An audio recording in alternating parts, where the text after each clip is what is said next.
Chapter 2, in which Tigger comes to the forest and has breakfast.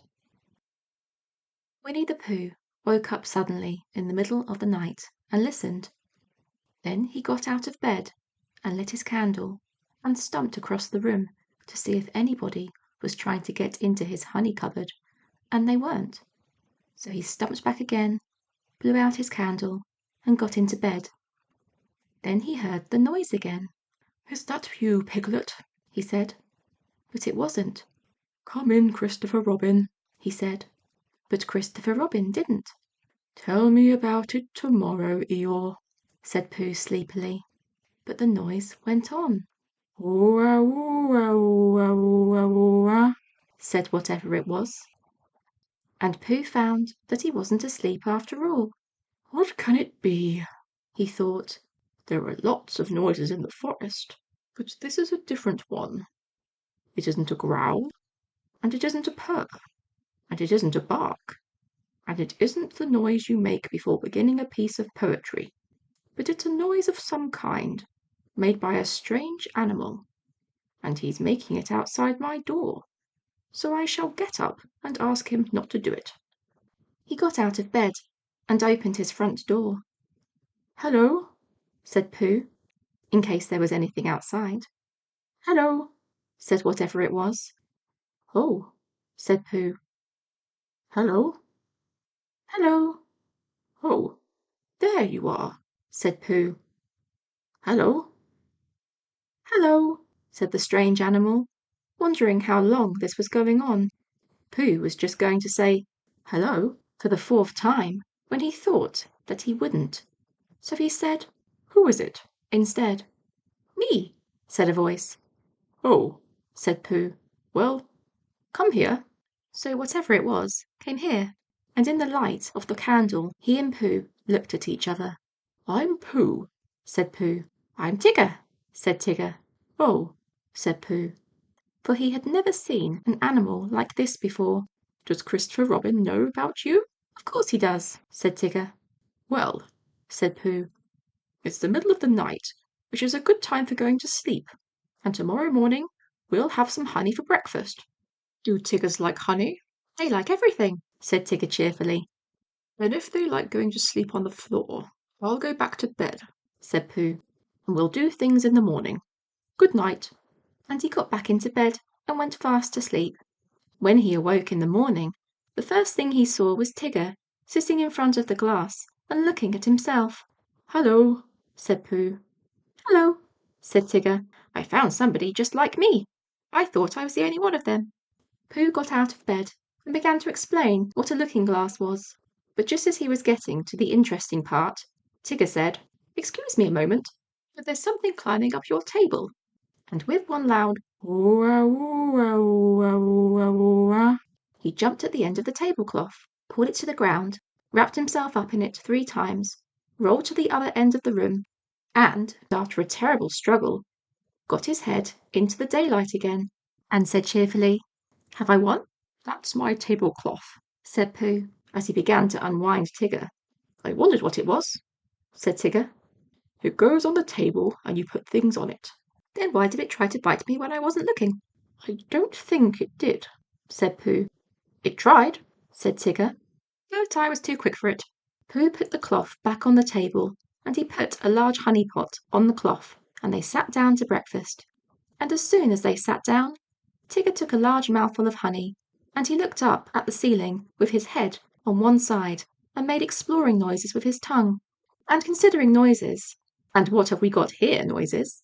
And then he said in a very decided voice, "Tiggers don't like honey." "Oh," said Pooh, and tried to make it sound sad and regretful. "I thought they liked everything." "Everything except honey," said Tigger. Pooh felt rather pleased about this, and said that as soon as he had finished his own breakfast he would take Tigger round to Piglet's house, and Tigger could try some of Piglet's acorns.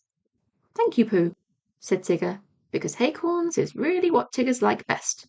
So after breakfast they went round to see Piglet, and Pooh explained as they went that Piglet was a very small animal who didn't like bouncing, and asked Tigger not to be too bouncy just at first.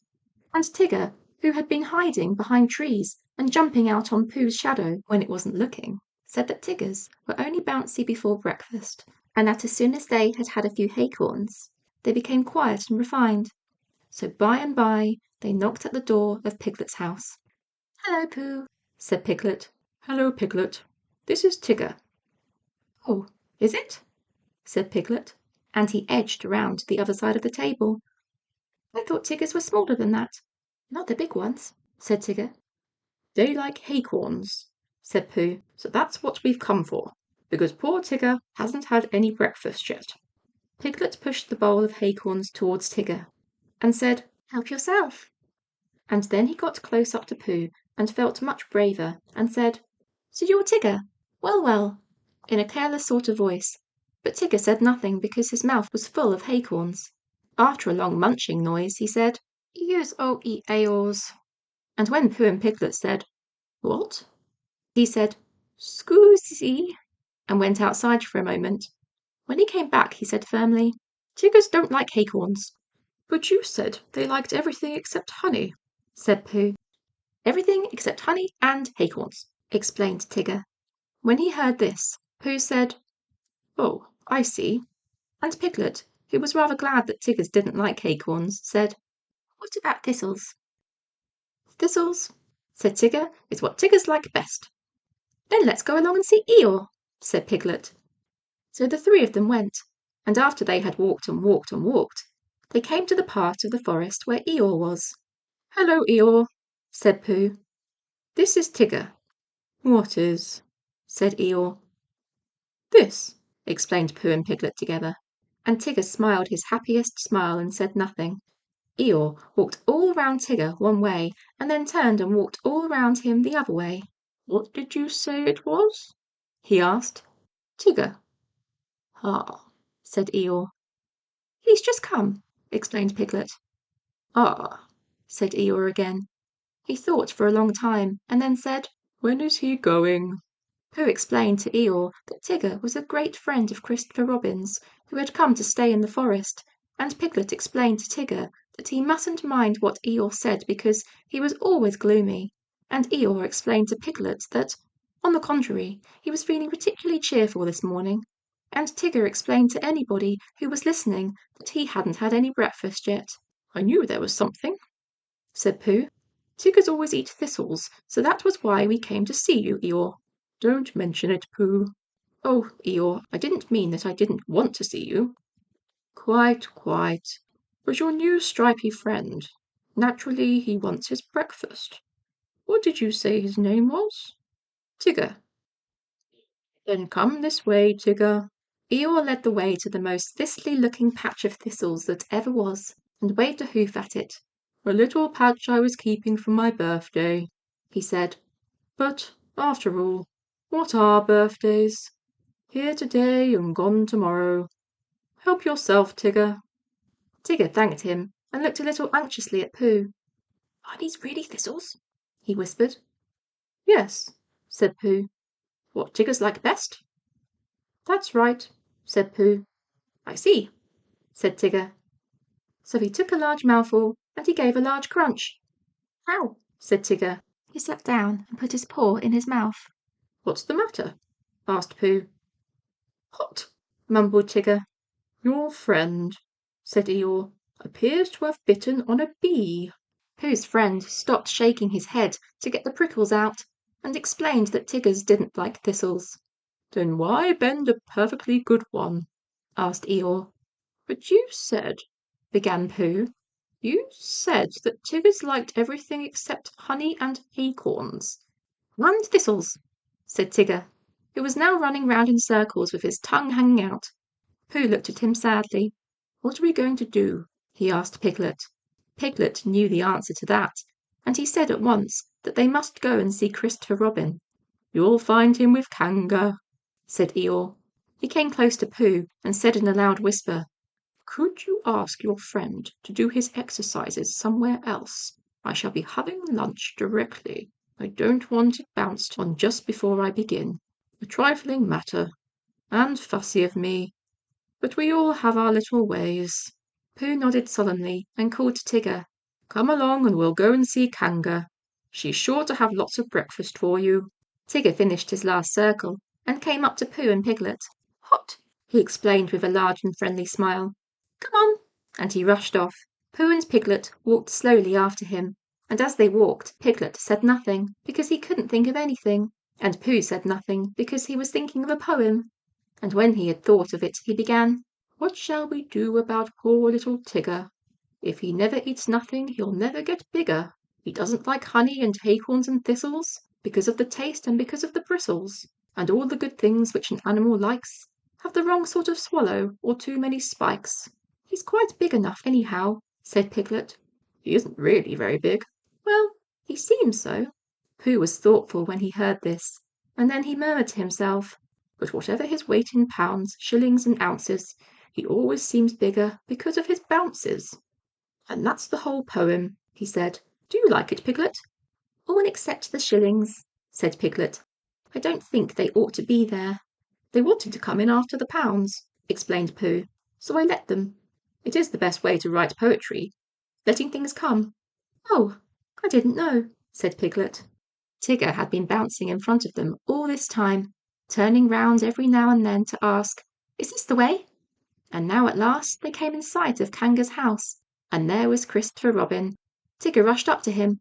"Oh, there you are, Tigger," said Christopher Robin. "I knew you'd be somewhere." "I've been finding things in the forest," said Tigger importantly. "I found a Pooh and a Piglet and an Eeyore, but I can't find any breakfast." Pooh and Piglet came up and hugged Christopher Robin and explained what had been happening. "Don't you know what Tigger's like?" asked Pooh.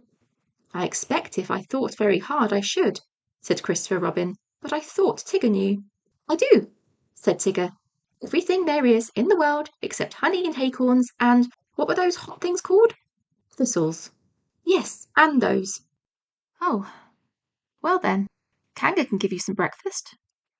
So they went into Kanga's house, and when Roo had said, "Hello, Pooh," and "Hello, Piglet," once, and "Hello, Tigger," twice, because he had never said it before and it sounded funny, they told Kanga what they wanted, and Kanga said very kindly, "Well, look in my cupboard, Tigger dear, and see what you'd like," because she knew at once that however big Tigger seemed to be, he wanted as much kindness as Roo. "Shall I look too?" said Pooh, who was beginning to feel a little 11 o'clockish, and he found a small tin of condensed milk, and something seemed to tell him that Tiggers didn't like this, so he took it into a corner by himself, and went with it to see that nobody interrupted it. But the more Tigger put his nose into this, and his paw into that, the more things he found which Tiggers didn't like, and when he had found everything in the cupboard, and couldn't eat any of it, he said to Kanga, "What happens now?" But Kanga and Christopher Robin and Piglet were all standing round Roo, watching him have his extract of malt, and Roo was saying, "Must I?" And Kanga was saying, "Now, Roo dear, you remember what you promised." "What is it?" whispered Tigger to Piglet. "His strengthening medicine," said Piglet. "He hates it." So Tigger came closer, and he leant over the back of Roo's chair, and suddenly he put out his tongue and took one large gullollop, and with a sudden jump of surprise, Kanga said, "Oh," and then clutched at the spoon again just as it was disappearing, and poured it safely back out of Tigger's mouth. But the extract of malt had gone. "Tigger dear," said Kanga, "he's taken my medicine! He's taken my medicine! He's taken my medicine!" sang Roo happily, thinking it was a tremendous joke. Then Tigger looked up at the ceiling and closed his eyes, and his tongue went round and round his chops, in case he had left any outside, and a peaceful smile came over his face, and he said, "So that's what Tigger's like," which explains why he always lived at Kanga's house afterwards, and had extract of malt for breakfast, dinner, and tea, and sometimes when Kanga thought he wanted strengthening, he had a spoonful or two of Roo's breakfast after meals as medicine. "But I think," said Piglet to Pooh, "that he's been strengthened quite enough."